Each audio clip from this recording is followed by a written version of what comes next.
Wel, fe garwn ni fwy'n eich sylw chi heno i eiriau sydd mwy na thebyg yn gyfarwydd i chi ar ddiwedd yr 8fed adnod yn y drydedd bennod o Effesiaid, lle mae'r apostol Paul yn sôn am ei hunan ac yn dweud wrthon ni bod e wedi cael ei wneud yn weinidog yn y 7fed adnod ac byddai yn pregethu mewn coleg diwynyddol ymhen ychydig, ac un o'r pethau fyddai'n dweud wrthyn nhw yw bod colegau diwynyddol ddim yn gwneud gweinidogion. Dyw sy'n gwneud gweinidogion. Gallen nhw helpu myfyrwyr a'i hyfforddi nhw, ond Dyw sydd yn gwneud gweinidogion. Ac mae'r apostol yn dweud bod e wedi cael ei wneud yn weinidog yn y 7fed adnod, yn ôl rhodd gras Dyw, hwnna roddwyd i mi, yn ôl grymus weithrediad i allu fe. Dyw wedi bod ar waith ynddo fe, ni gymwyso fe i fod yn weinidog, i wneud yn weinidog. Ond mae'n methu dod dros y peth.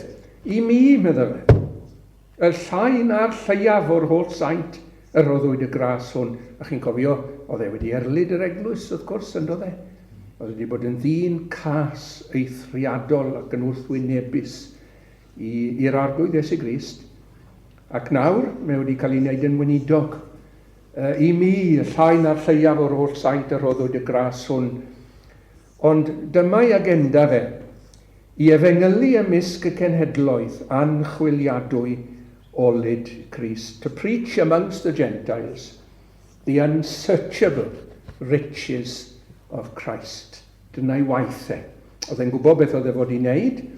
Chi'n cofio pan gafodd e drwydigaeth ar y ffordd i Ddamascus, bod yr arglwydd Iesu Grist wedi dweud wrtho fe'n syth ar ôl ni i fod yn dist i'r cenhedloedd, apostol y cenhedloedd, Gentiles, oedd yr apostol Paul.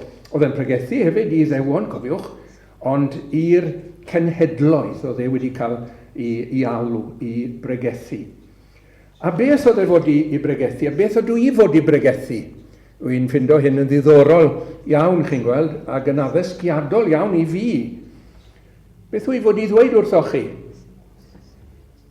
Wrth bod fi'n dod yma, beth yw'r neges i fod yn bosibl i fi i bregethu testunau, texts i chi?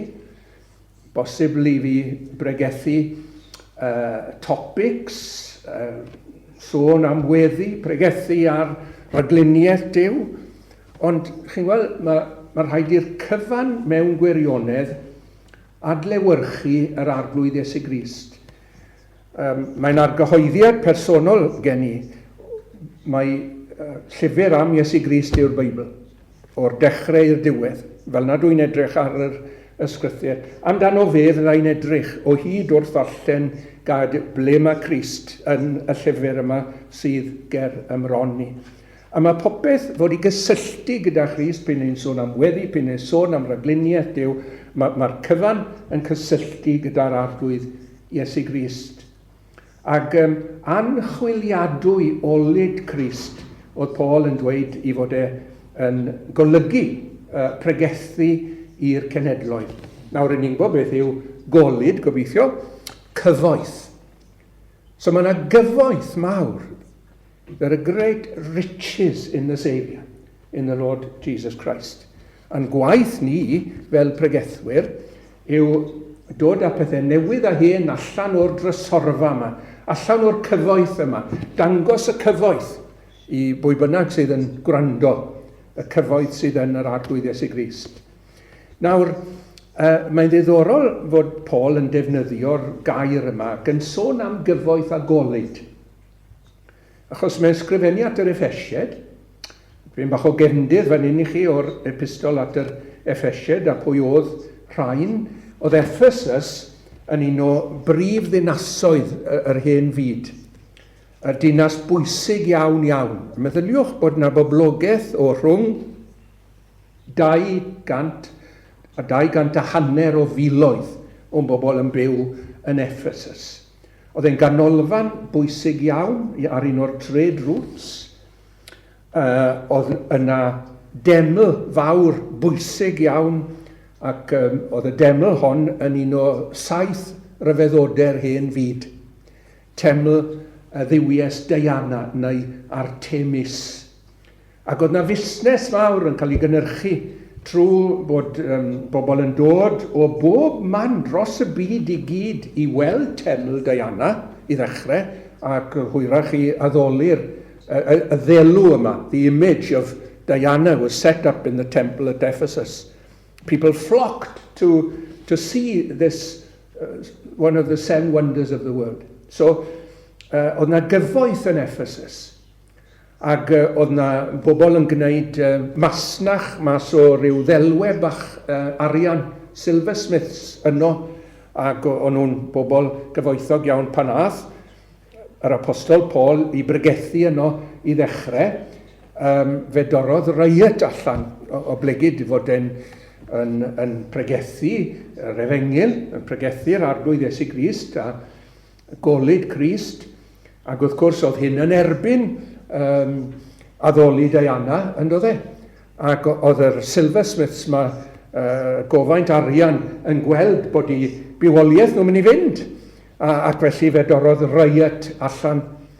Ac dyna'r math o le mewn gwirionedd, lle o eilyn addolwyr ac eilyn addoliaeth yn gryf iawn, ond digon o arian a diwylliant ag adeiladau pensaernïaeth ryfeddol. Mae rhywun wedi ailgodi teml Diana, dwi'n cofio yn lle nawr, ond mae'r pensaernïaeth Groegaidd yn cael ei gydnabod o hyd fel falle pensaernïaeth orau, math orau o pensaernïaeth mae'r byd mae wedi gweld erioed. Ac oedd y bobl mae'n byw yng nghanol yr adeiladau hardd yma. Mae proportions y deml Groegaidd a'r pediments, a'r Corinthian columns, a'r cyfan i gyd. Mae'n hyfryd i'r llygad, chi'n gweld yn diwedd. Mae'n pleso dyn sydd yn dymuno gweld siap a cymesuredd. Mae'n lloni calon dyn i weld rhywbeth fel yna. Wel, o'n nhw'n byw mewn lle fel hyn, yn dod nhw. Ond nawr dyma'r apostol Paul yn dweud, ac yn dod i bregethu yr arglwydd Iesu Grist. Ac wrth gwrs, oedd bregethu'r arglwydd Iesu Grist, mae yn pregethu un llawer agorach na Diana. Beth oedd Diana? Wel, talp o fetel mewn gwirionedd, neu o garreg, neu beth bynnag, neu o bren, oedd y ddelw yma. Beth allai'r ddelw yma wneud i bobl? Oedd y ddelw yma ddim yn gallu siarad, wrth gwrs, ddim yn gallu clywed. Ond mae'r apostol Paul yn dod ac mae'n pregethu'r arglwydd Iesu Grist yn ei ogoniant fel dyn. Un a chlystiau gydag ac un oedd wedi llefaru gair Duw.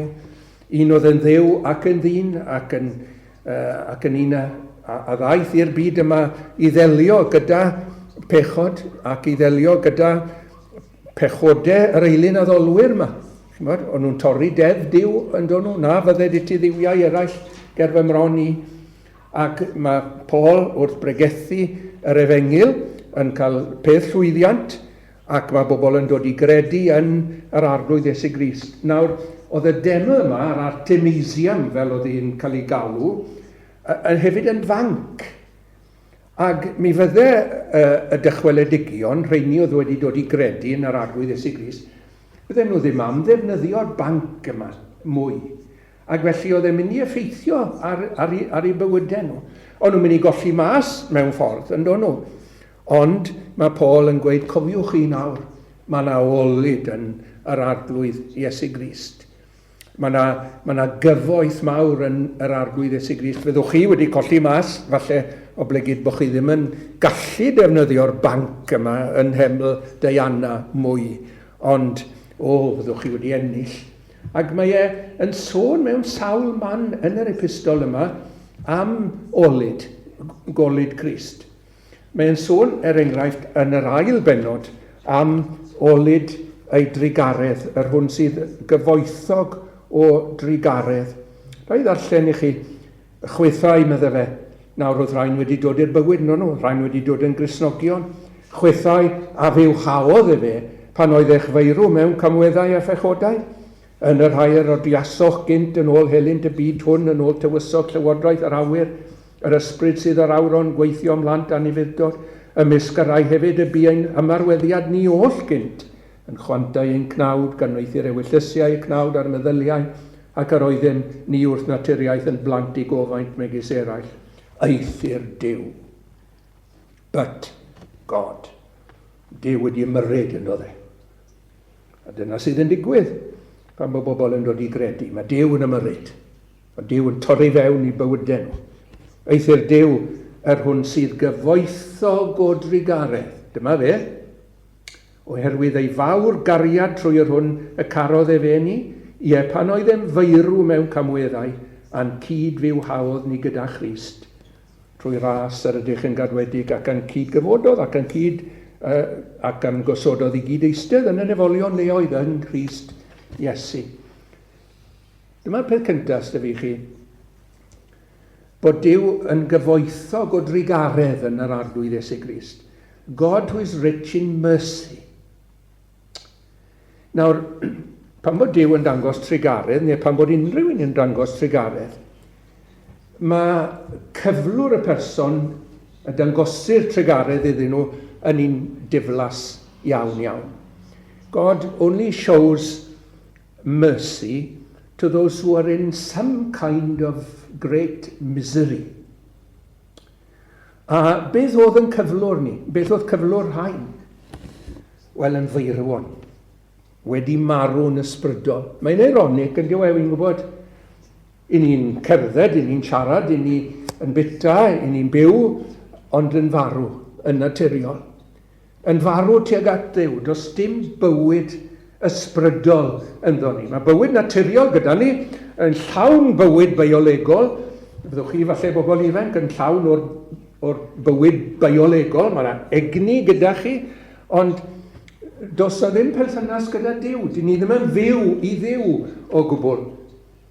Dyn ni ddim yn gallu clywed i lais fel dyw'r marw ddim yn clywed, nag yw nhw. Dyn ni ddim yn gweld gogoniant Christ, dyw'r meirwon. Dyn nhw'n gweld, dyn nhw'n clywed. Dyn nhw'n teimlo dim byd, a dyn ni ddim yn gallu ymdeimlo gyda gwirioneddau Duw a theimlo gwerth yr arglwydd Iesu Grist a teimlo gwerth i waed yna. Dim byd felly ni'n feirwon mewn camweddau a phechodau. Ac os ych chi eisiau darlun o'r trigaredd yma, meddyliwch am yr arglwydd Iesu Grist wrth fedd Lazarus yn wylo. Lazarus yn ffrind iddo fe, yn gyfaill iddo fe, yn dod e. Mae Lazarus yn ei fedd ers trydiau. Mae'r arglwydd Iesu Grist yn dod ac yn cyflawni'r wyrth yna o'i gyfodi fe, ond meddyliwch am gyflwr Lazarus. Oedd e wedi marw, a fel yw'n dweud, does ddim symudiad tuag at Dduw, does na ddim ceisio Duw, does na ddim synhwyro bod eisiau Duw arno ni o gwbl farw mewn cymweddau a phechodau. Ac yn y bedd yna, oedd e'n dywyll yn dod e. Mae hwnna'n wir amdano ni. Mae'n ironic iawn yn diwedd. Chi wedi cael eich magu yn sŵn yr Efengil. Ac bod chi yn gwybod falle rai o ffeithiau yr Efengil Gristnogol, o'n i'n siarad amdano nhw bore yma, bod Iesu Grist wedi dod i'r byd. Ac chi'n gwybod falle ystyr rhai o'r ffeithiau yna. Ond mewn gwirionedd, dyw'r switch ddim wedi dod arno, dyw e. Tan bod bywyd yn cael ei roi i chi. Tan bod yr arglwydd Iesu Grist yn dod ac yn rhoi'r gorchymyn Lazarus come forth, ac wedyn mae yna fywyd. A mae popeth yn newydd, yn diwedd. A mae yna oleuni pan oeddem ni mewn carchar tywyllt i roes oleuni nefol i ni. Wel, dyna sefyllfa Lazarus. Oedd e yn farw, ac oedd e'n dywyll yn y bedd, ac hefyd oedd e'n gaeth yn dod e. Oedd e ddim yn gallu helpu hunan mas o'r bedd na o gwbl, oedd e ddim yn gallu dod â'i hunan i fywyd, ac wedyn chi'n gweld bod angen trigaredd yn y cyflwr yna, yn oes e, mae mawr angen i Dduw i ddangos trigaredd i godi'r meirw. Nawr, mae rhai bobl yn meddwl, chi'n modd fe ddwedodd un efengylydd enwog iawn, efengylydd enwocar i geinfed ganrif, mae'n debyg. I took the first step, medda fe, and God did the rest. Ac fydden ni'n dweud wrtho fe, if you took the first step, then you weren't dead, were you? Nid felly mae'n digwydd, chwan. Mae rhaid i Dduw i roi bywyd i ddechrau. Dyna ddechrau pethau.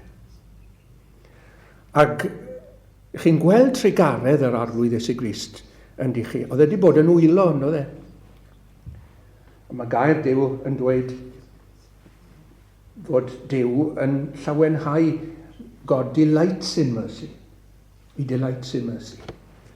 A pan welodd yr arglwydd Iesu Grist effaith i orchymyn Lazarus tyred allan.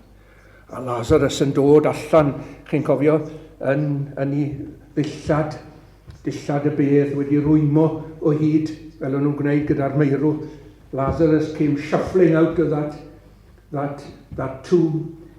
Ac allwch chi ddechmygu gymaint llawenydd yr arglwydd Iesu Grist, bod ei drigaredd wedi cael yr effaith yma, a bod e'n gweld Lazarus unwaith eto. A Lazarus wedi dod yn fyw o'r bedd. Nawr, dyna drigaredd, a mae yna ddigonedd o drigaredd. Allai brofi hynny i chi fel hyn. Mae'r Apostol Pedr yn dweud wrtho ni fel hyn. Torri mas i foliannu Duw, os chi'n cofio, bendigedig, medde fe, bendigedig fyddo Duw a thad ein harglwydd Iesu Grist. Yr hwnna'n hadgenhedlodd ni, a na beth i ni wedi bod yn siarad amdano fe, regeneration, adgenhedliad, a dyna ddechrau'r bywyd Cristnogol.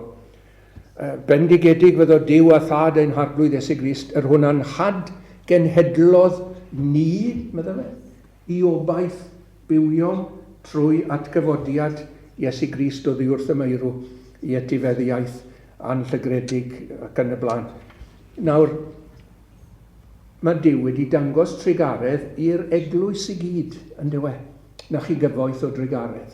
Yr hwnna'n hadgenhedlodd ni, medde'r Apostol Pedr. Pwy yw'r ni? Wel, pawb oedd yn credu yn amser yr Apostol Pedr, mae Duw wedi dangos trigaredd iddyn nhw, bod nhw ar dir y byw yn ysbrydol, bod nhw wedi cael bywyd ysbrydol, trigaredd i bob un o saint y Testament Newydd, i ni'n darllen amdanyn nhw, pob un oedd yn credu yng nghyfnod y Testament Newydd, pob un oedd yn credu yng nghyfnod yr Hen Testament, pawb sydd wedi dod i gredu oddi ar dyddiau'r arglwydd Iesu Grist, lawr trwy'r canlifo, Luther, Calvin, y Methodistiaid, Calvinaidd, pawb ohonyn nhw yn gallu tystio, wedi dod yn fyw. Mae bywyd wedi dod i fi, i ni yn y bywyd, dyna'r term i ni'n defnyddio yn Gymraeg, pob un ohonyn nhw, pawb sydd yn Gristnogion heddi, falle bod dim gymaint, ni'n mynd nabod gymaint. Meddyliwch chi dros y byd i gyd nawr am gredinwyr, dros y byd i gyd, a mae pob un ohonyn nhw yn cael ei gynnwys fyna yn ôl ei fawr drigaredd, yr hwnna'n hadgenhedlodd ni, i obaith bywiol. Mae lot o drigaredd wedi cael ei ddangos yn oes, a mae'r cyfan yn yr arglwydd Iesu Grist. Na beth cyntaf. A wedyn, mae yna gyfoeth arall, mae trigaredd a gras mynd gyda'i gilydd. Trigaredd yw, Duw ddim yn rhoi i ni ein heiddiant. Dyna beth yw trigaredd. Gras yw Duw yn rhoi ni beth i ni ddim yn ei heiddi. Ac mae'r apostol yn sôn am gyfoeth eto yn y 7fed adnod yn y bennod gyntaf. Ac mae'n dweud am yr anwylid yn y 6fed, yn yr anwylid, yn yr hwn, in hwm, y mae'n ni brenedigaeth trwy ei waed ef, sef maddeiant pechodau, yn ôl cyfoeth ei rasef. Nawr, chi'n gweld y geiriau yna yn ôl, graddfa sydd gyda ni fyna, sgêl. Ar ba sgêl mae Duw yn maddau? Wel, yn ôl cyfoeth ei ras, na'r sgêl. Ac mae gras Duw yn yr arglwydd Iesu Grist mor helaeth gyfeillion, mor gyfoethog. Gai ddarlunio fe chi, na'r peth gorau, falle. Nwch am y mab y fradlon, mab yma oedd wedi cael bywyd hapus iawn gyda'i dad ac yn cael popeth oedd e fod i gael adre, ond mae'n dweud wrth i dad rhyw ddwrnod, dy roi mi yr rhan a ddigwydd o'r da. Ac chi'n bod yn gwneud hynny, oedd e'n cynnig insult ofnadwy i dad. Achos beth oedd e'n dweud mewn gwirionedd, nad, allai ddim aros i ti farw. I can't wait for you to die. Na beth oedd e'n gweud. Dyro'r hyn sydd yn dod i fi'r etifeddiaeth fydd yn dod i fi nawr, achos wi ffili aros i ti farw. Ac mae'n troi cefn ar ei dad, yn dyw ei dad yn cyfri dim iddo fe, cwmni dad, cyfeillach i dad, darpariaeth i dad, adre yn cyfri dim iddo fe, mae off i'r wlad bell. Ac mae e wedi gwneud rhywbeth nag yw y gymdeithas yna sydd yn dal i fod mewn gwirionedd yn y dwyrain agos. Dyn nhw ddim wedi clywed am y fath beth. Wedi darllen llyfr blynyddoedd yn ôl gan ddyn o'r enw Kenneth Bailey, ac fe ath i fyw ymysg y Bedouin. This man, Kenneth Bailey, went to live amongst the Bedouin, and he related the parable of the prodigal son. And he asked these Bedouin people, have you ever heard of a boy asking his father for his inheritance and turning his back on his father and doing what he did? No, never, medden. Ond nhw'n wedi clywed am y fath beth eriod, achos bod e mor insulting.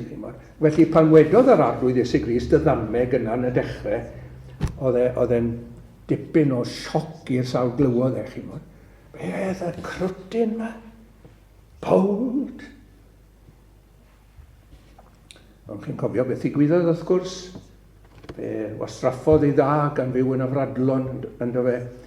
I Gymru Cymraeg, dwi'n meddwl, yn aml iawn o fydden nhw'n meddwl, wel, dyna'i bechod oedd bod yn wester, bod yn gwastraffu beth oedd e wedi gael. Mae eisiau ni fod yn ofalus o neiddo. Na, nid na i bechod mawr o gwbl. I bechod mawr wedi dweud wrthoch chi, oedd dweud mewn ffordd graffig iawn, na ddim modd camsyniad dweud wrth i dad, wy'n eisiau di o gwbl.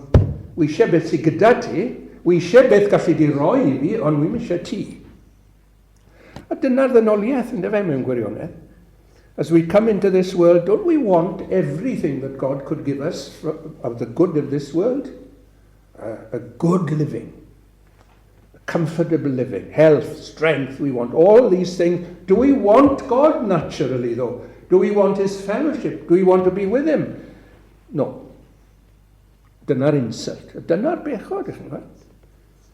O'ch chi'n cofio beth ddigwyddodd pan ddath e nôl mi agodaf ac af at fy nhad pan ddath e ato ei hun.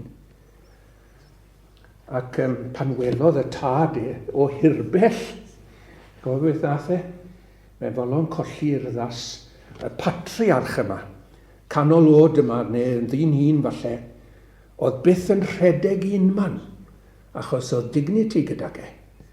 Ond mae'n folon colli'r ddas yn ddiwedd. Ac mae'n folon dioddau gwawd y pentrefwyr. Bydde'r pentrefwyr yn gweld y tad yma yn rhedeg at y mab yma ac yn denu garpiau chymod ac yn drewi wedi bod gyda'r moch ac wedi gwneud mes o hunan, mes o'i fywyd, a mae'r tad yn rhedeg ato fe i'w dderbyn yn ôl, a bydde'r pentrefwyr yn meddwl, the old man has gone soft in the head, look at him. After this boy is so insulted him, bydde pawb yn gwybod, beth oedd y crwt ma wedi wneud. Ond ych chi'n cofio bod y tad wedi syrthio ar ei wddf ac wedi gysanu fe. A mae'r ferf yn y groeg yn ddiddorol iawn. Mae yn intensif ac felly mae'n dangos mewn gwirionedd bod mae nid un cysymach delicate ar ei foche oedd e. Ond i fod e wedi cysanu fe.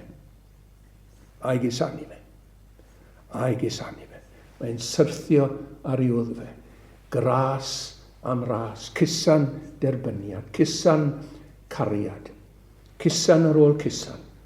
I'r crwt yma. Ac mae'n cael ei dderbyn yn ôl. Ac mae yna ddarpariaeth mor helaeth iddo fe nawr. Mae chi ras diw. Lleddwch y llo parchedig. Y llo yma wedi cael ei gadw ar gyfer achlysur y Pasg. Os ma'n ni'n aros i'r Pasg. Mae'r tad. O na! Ni'n mynd i gael enw. Ni'n mynd i gael y parti mwyaf. Mae'r pentre mae wedi gweld eriod. Mae eisiau llo ar gyfer y pentre. Yn oes i fwydo'r pentre. So mae'r lleddwch y llo parchedig. Mae'n cael sgidiau am ei drad.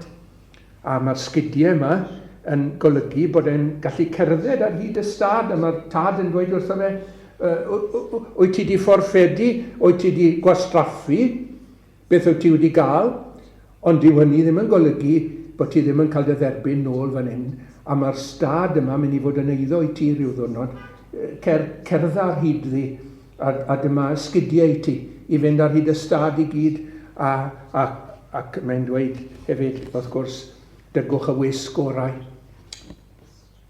A dyma wisg y tad. I hunan, wrth gwrs. Ac mae'r crwt yma'n cael ei... Mae e wedi bod yn ei garpiau yn yw e. Ac mae'n cael ei wisg. Gwisg y tad. I guddio yr holl fryntni yma.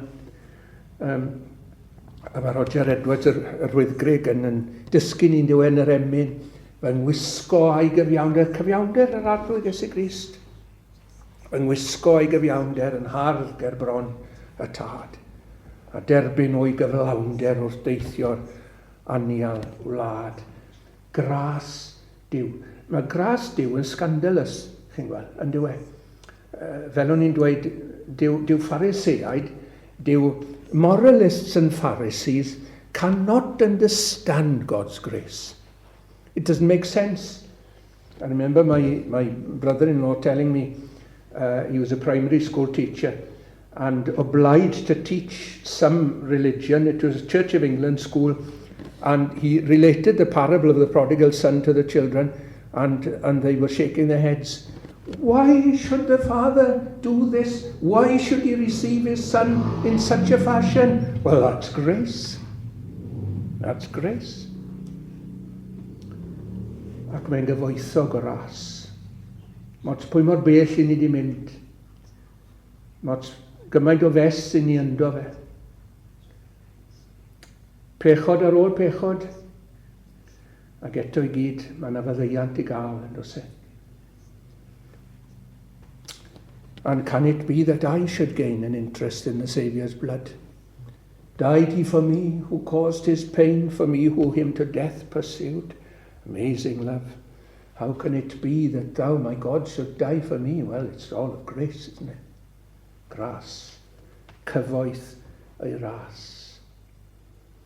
A mae yna un cyfoeth arall yma hefyd yn adnod 18 yn y benod gyntaf.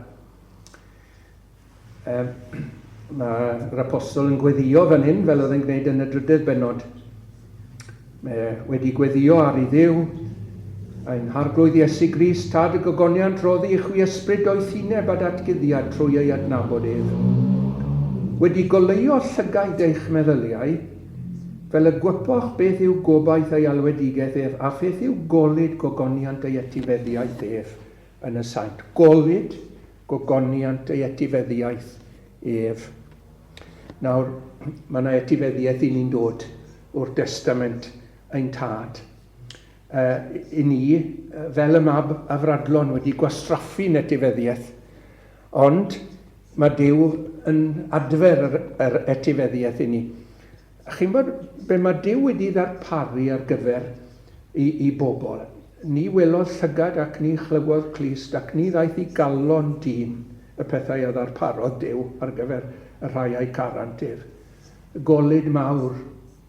Be sydd yn mynd i ddigwydd i chi ac i fi os y'n ni'n gredinwyr pan fyddwn ni'n marw? Ac ar ôl dyfodiad yr arglwydd Iesu Grist yr ail waith. Wel, mae yna deyrnas yn cael ei roi i ni. Yn swnio'n anhygoel yn diwedd. Mae'r arglwydd Iesu Grist yn dweud wrth i ddisgyblion ar un pwynt. Mae hyn yn addas iawn ar eich cyfer chi. Na gofnwch braidd bychan. Na gofnwch braidd bychan. Can isryngodd bodd i'r tad i roddi i chwi y deyrnas. Chi sydd ddim yn ei gael y deyrnas. Teyrnas Dduw. Yr arglwydd Iesu Grist yn frenin, a'i bobl yn teyrnasu gydag e. Mae'n anhygoel yn diwedd. Mae llyfr datguddiad yn dangos i ni, nid yn unig bod yr oen ar yr orsedd, yr arglwydd Iesu Grist yn y nef, ond bod i bobl gydag e yn cyd eistedd gydag e ar yr orsedd. Ac ymysg pethau eraill, mae'r apostol Paul yn dweud wrth yr Corinthiaid, yn dyfe, mae'n dweud, chi'n mynd gwybod bod chi yn mynd i farnu angylion te? Oedd na achos wedi codi yng Nghorinth, ac o'n nhw'n mynd i gyfraith ynglyn â'r pethau, chi'n gweld. A mae'r apostol Paul yn gweud, fe ddyle chi farnu'r busnes yma yn yr eglwys.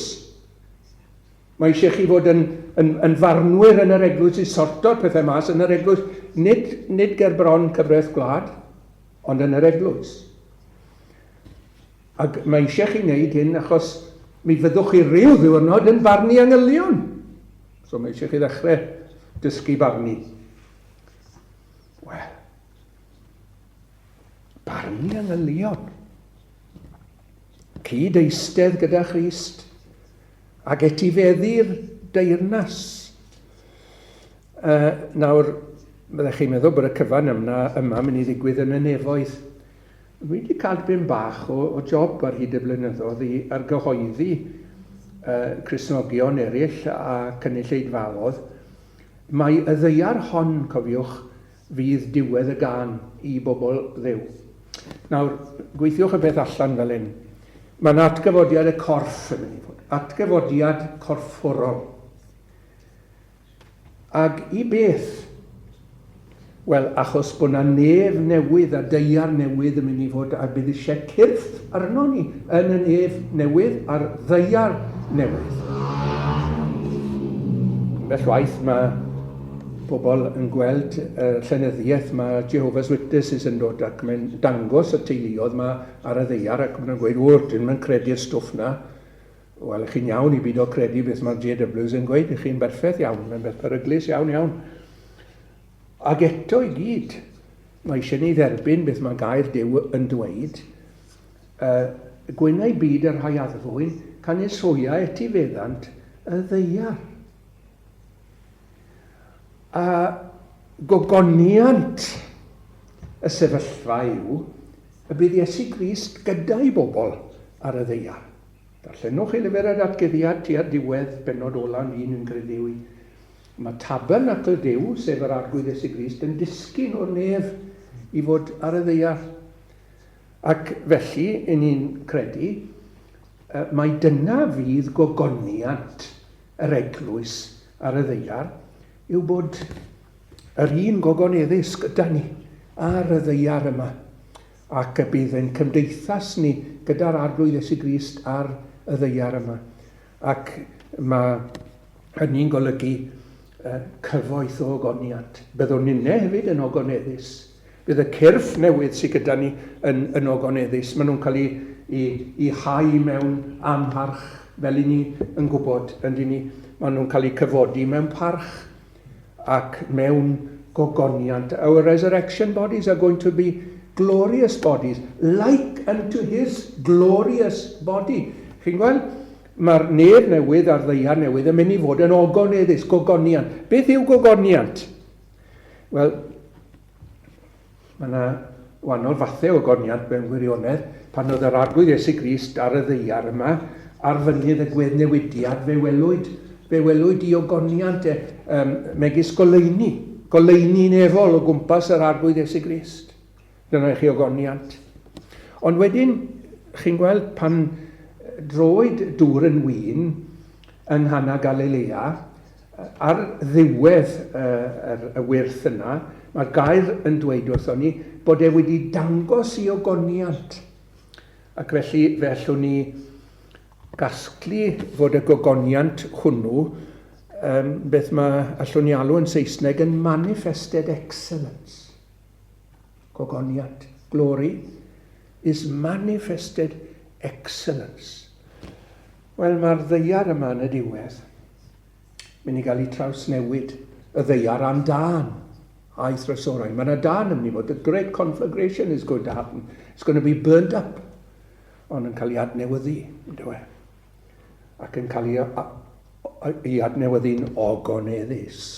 Yn ogoneddus. A'r ddwernod fel hyn, I ni meddwl, wel, mae cwmnïedd yn ogoneddus yn diwedd. A mae yna ogoniant naturiol yn parhau hyd yn oed ar ôl y cwymp. Mae hwnna'n beth hynod yn diwedd. Beth bydd I fel yn y nef newydd. A'r ddeiar newydd. Pan byddwn ni hefyd wedi cael ein gogoneddu. A pan bydd y Crist gogoneddus gyda'i bobl. Golyd ei ogoniant. Cyfoeth ei ogoniant. Wel, mae'r golyd yma I gyd yn mewn un lle. Mewn un lle. Mae bobl yn dweud wrthon ni, os eich chi am fuddsoddi dyddi yma, if you want to invest these days, we are advised to invest in different places to secure our investment so that they're safe. You don't put all your eggs in one basket, but all our eggs are in one basket. In the Lord Jesus. It's all in him, isn't it? So mi ryfedd o'r Apostol Paul yn dweud, Christ is all. Gobeithio bod I chi ag I fi.